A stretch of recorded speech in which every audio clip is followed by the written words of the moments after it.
Oke, kembali lagi dengan pembahasan matematika dasar 1. Yang hari ini akan kita bahas adalah mengenai operasi pada fungsi. Operasi pada fungsi ini boleh dilihat di chapter 06 kalau di buku pegangannya ya. Oke, jadi kita langsung saja. Untuk operasi pada fungsi, kita mengenal operasi aljabar ya. Operasi aljabar yang sudah sering kita lakukan itu adalah penjumlahan, ada pengurangan, ada perkalian, dan ada pembagian. Oke. Dalam fungsi, operasi ini dilakukan secara titik demi titik. Demikian ya.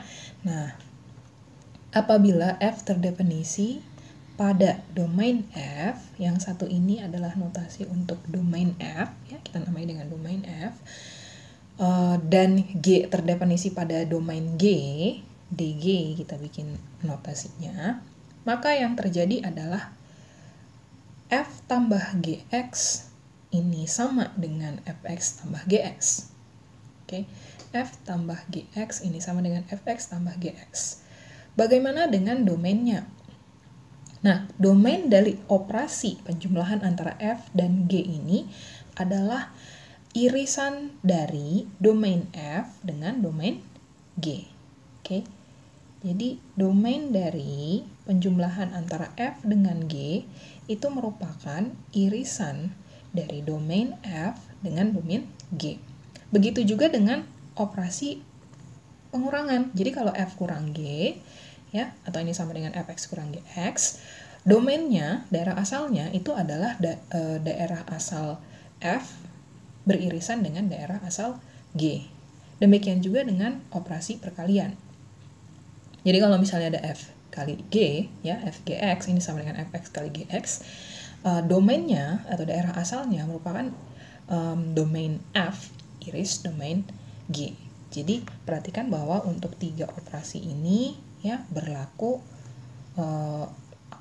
domain dari X-nya itu adalah irisan antara domain fungsi yang satu dengan domain dari fungsi yang lainnya. Oke. Tapi kalau di pembagian, nah dia agak beda dikit nih di pembagian kalau misalnya ada F per G. F per Gx, atau ini sama dengan Fx per Gx. Nah, domainnya ini irisan dari domain F dan domain G masih sama, cuman ada syarat Gx-nya tidak boleh sama dengan 0. Oke, tambahnya di sini ya syaratnya ya, Gx-nya tidak boleh sama dengan 0. Oke, kira-kira demikian.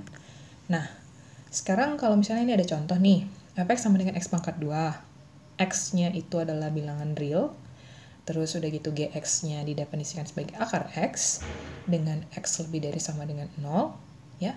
Jadi, kalau misalnya, nih ya, kalau misalnya yang Fx ini, dia kan bilangan real ya, X-nya itu domainnya itu bilangan real kan. Jadi df ini sama dengan bilangan real ya toh.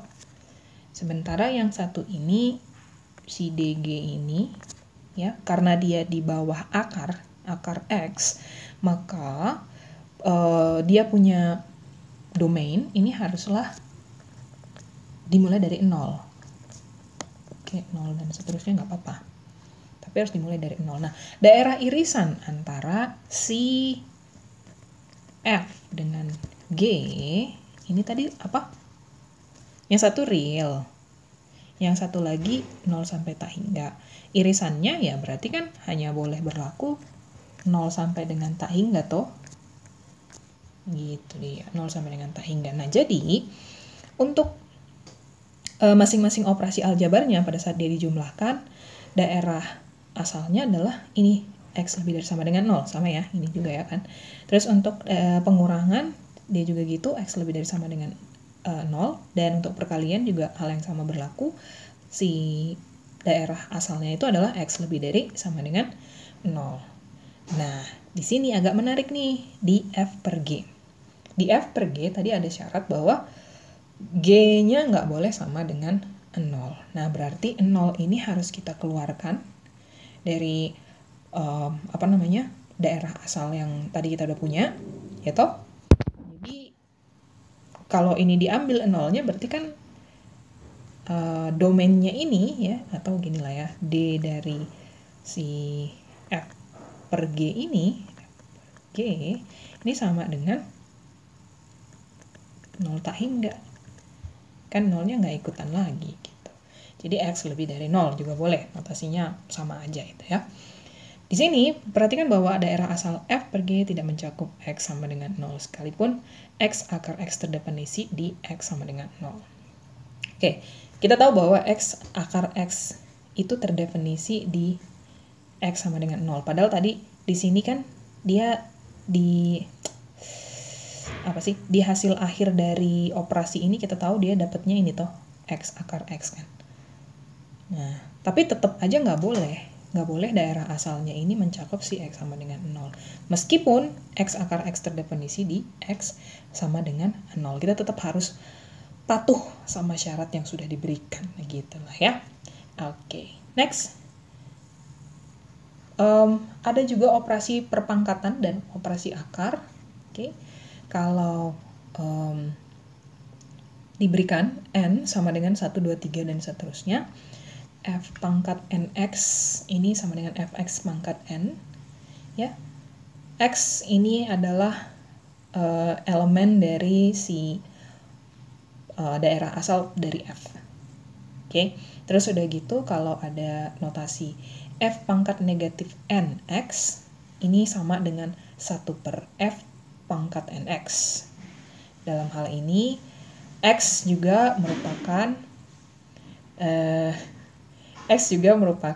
daerah asal dari si F. Oke, tapi ada syaratnya bahwa Fx tidak boleh sama dengan 0. Nah, terus saya bisa ambil ininya enggak ya? Oke, nah terus ada lagi F1 per NX. F1 per NX ini sama dengan Fx pangkat 1 per N. Ya. Fx pangkat 1 per N. Dalam hal ini, X juga merupakan anggota dari domain F, kemudian Fx-nya lebih dari sama dengan 0 untuk N yang genap.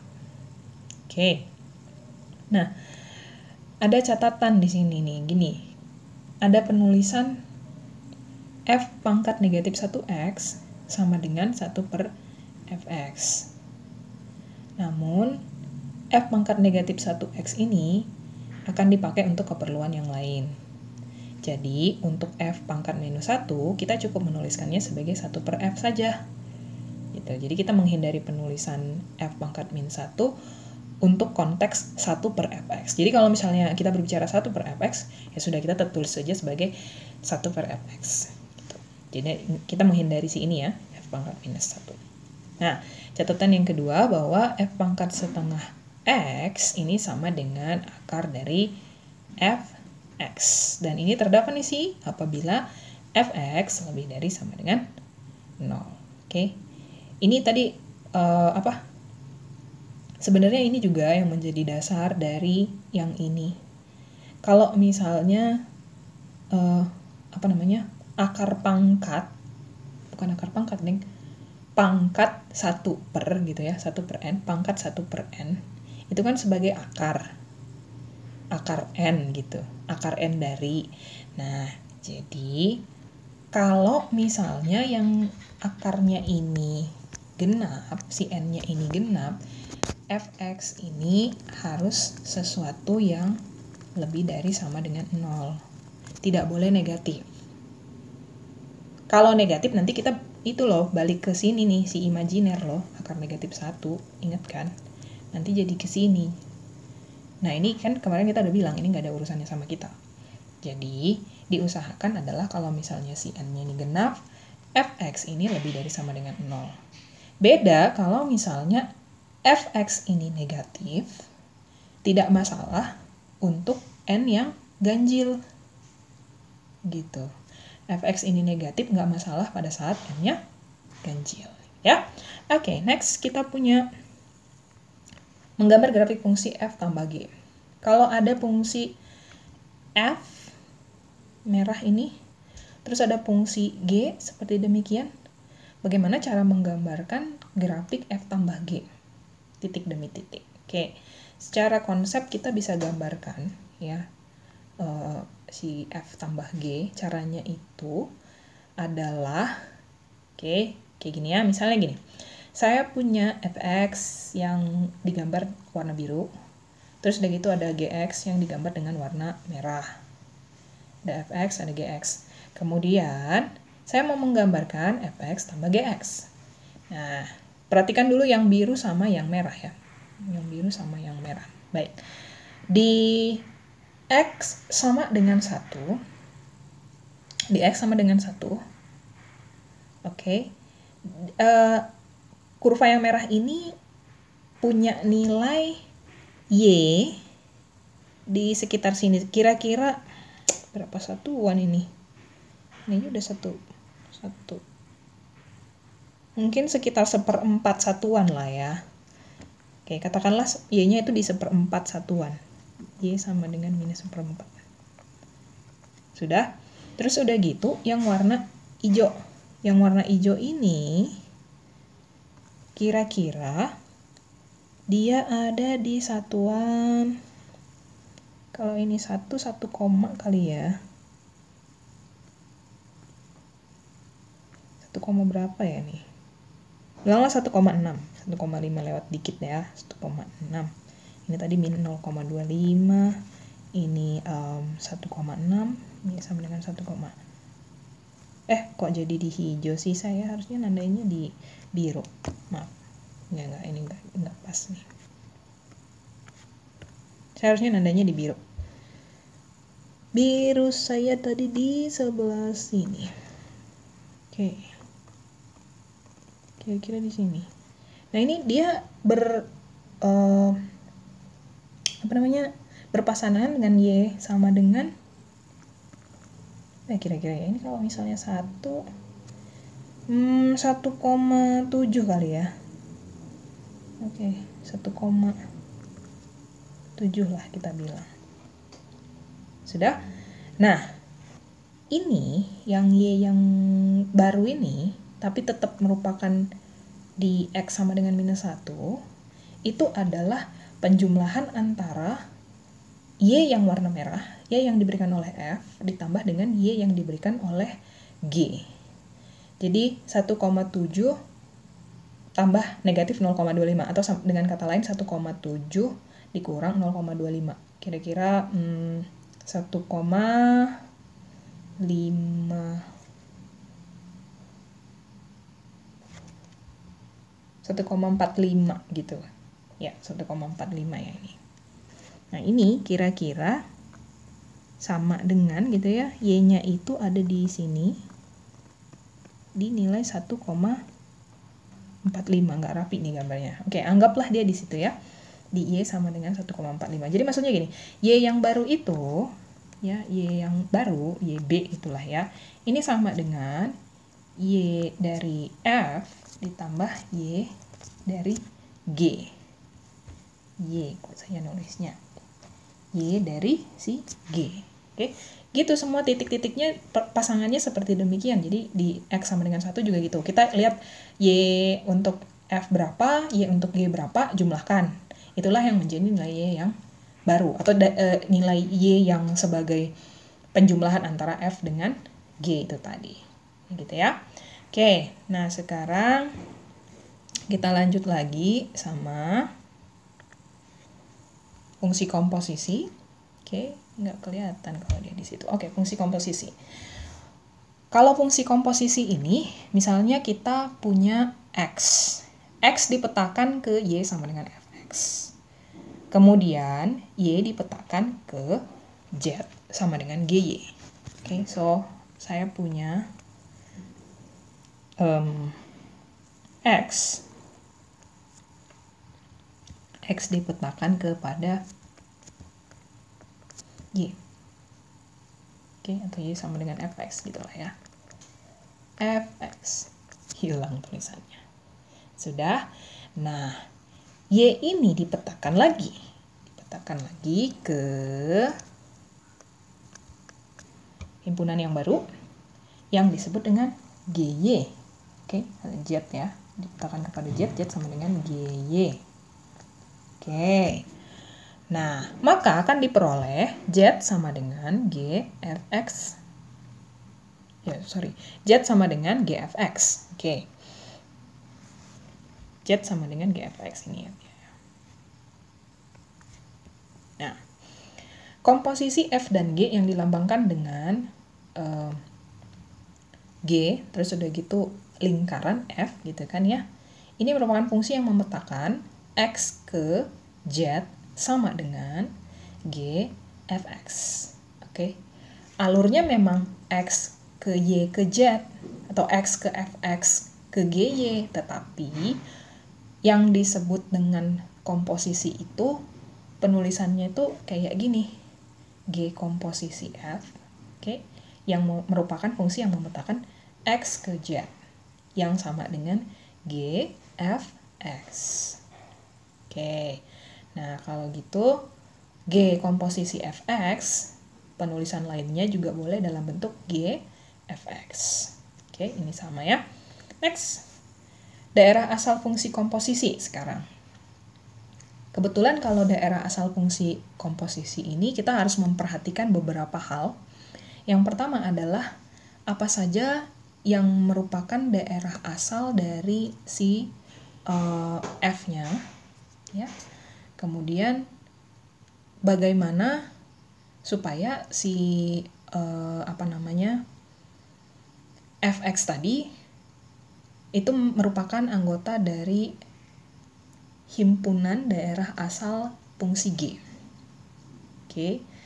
Jadi definisi formalnya itu daerah asal G komposisi F adalah himpunan semua X elemen DF sedemikian sehingga Fx elemen DG. Oke, bahasa sederhananya gini lah ya. Domain dari G komposisi F akan terdefinisi apabila yang pertama itu adalah F ini terdefinisi. Jika F terdefinisi. Oke, jika F terdefinisi. Dengan kata lain, X elemen DF itu ada. Gitu. Oke, nah akibatnya karena si domain dari F itu sudah terdefinisi, Fx ini juga terdefinisi pada domain si G. Gitu ya. Jadi ada dua hal, bahwa apabila si domain dari F sudah terdefinisi, kita juga harus memperhatikan bahwa Fx juga terdefinisi pada domain G. Oke. Nah, penulisannya itu DG komposisi F sama dengan X elemen DF, di mana Fx elemen DG. Lebih jelasnya kita coba lihat contoh. Contohnya misalnya gini, ada Fx, ada Gx. Oke, ada Fx, ada Gx. Masing-masing Fx ini adalah akar X, kemudian Gx ini adalah X pangkat 2. Kalau dituliskan dalam bentuk komposisi, G komposisi Fx, gitu ya, ini kan sama dengan G oleh akar X, ya enggak? G oleh akar X. Kita nggak ngegantiin Fx ini dengan si akar X, G akar X. Nah, akar X-nya itu dianggap sebagai pengganti dari X, sehingga kalau di sini diberikan Gx sama dengan X pangkat 2, maka G akar X adalah akar X pangkat 2. Akar X pangkat 2 sama dengan X. Oke. Nah, daerah asal dari si komposisi fungsi ini apa? Bukan komposisi fungsi. Daerah asal dari fungsi komposisi ini apa? Gitu kan? Daerah asalnya berupa, ya kita tuliskan sebagai X elemen 0 sampai dengan tak hingga. Kenapa kita tuliskan X elemen 0 sampai dengan tak terhingga? Karena kita harus memperhatikan si Fx-nya tadi. Ya, Fx ini kan terdefinisi pada saat nilai X-nya 0 sampai dengan seterusnya. Karena dia di bawah akar. Ya, jadi dia itu terdefinisi pada saat nilai X-nya itu 0 sampai dengan seterusnya. Sehingga X elemen 0 sampai dengan seterusnya. Sudah? Terus, fx kita harus buat sedemikian supaya si fx ini terdefinisi di domain G. Jadi akar x ini, ya si fx tadi, itu terdefinisi di real. Real ini kan domain dari gx. Ya enggak? Domain dari gx kan? Maksud saya kalau misalnya kamu ngambil bilangan real, mau negatif, mau positif, mau 0, mau berapapun itu, pasti fungsi ini boleh terdefinisi karena dia kan dipetakan sebagai x pangkat 2, gitu. Nah, jadi fx tadi, si akar x ini tadi, ya, harus terdefinisi di domain dari si G, yaitu R. Jadi akar x elemen R. Oke? Nah, akar x elemen R, kalau kayak gitu, kan dia di bawah akar. Kalau dia di bawah akar, maka daerah asalnya itu harus dimulai dari 0 sampai dengan tak hingga. Nah, jadi daerah asal dari fungsi G komposisi F adalah sama dengan 0, tutup 0, harusnya saya bilang tutup ya, interval tutup 0 sampai dengan tak hingga. Oke? Walaupun kita tahu G komposisi fx sama dengan x, kita nggak bisa ngambil daerah asalnya sebagai bilangan real. Nggak bisa, kita tetap harus memperhatikan si f tadi. Ini dia, si f tadi. Jadi makanya itu daerah asalnya tetap harus berupa interval tutup 0 sampai dengan tak hingga. Demikian ya. Oke, kita lanjut lagi. Kalau gitu, sebagai catatan, komposisi dua fungsi itu tidak bersifat komutatif. Untuk f dan g pada contoh sebelumnya, kalau contoh sebelumnya tadi apa? G komposisi f-nya sama dengan x ya? Oke. Tapi di f komposisi g, hasilnya justru jadi fx pangkat 2, akar dari x pangkat 2 sama dengan mutlak dari x. Dan ini nggak sama kan? X dengan mutlak x. Oke. Nah, daerah asal mana tadi? Daerah asal dari f komposisi G ini berupa bilangan real. Oke, bilangan real. Nah, ini kesimpulan akhirnya bahwa f komposisi G itu tidak sama dengan G komposisi F. Baik. Kalau gitu kita lihat selanjutnya di sini kita punya beberapa soal latihan. Silakan dicari penyelesaiannya. Saya berikan Anda waktu beberapa menit untuk mengerjakan soal-soal berikut ini. Oke.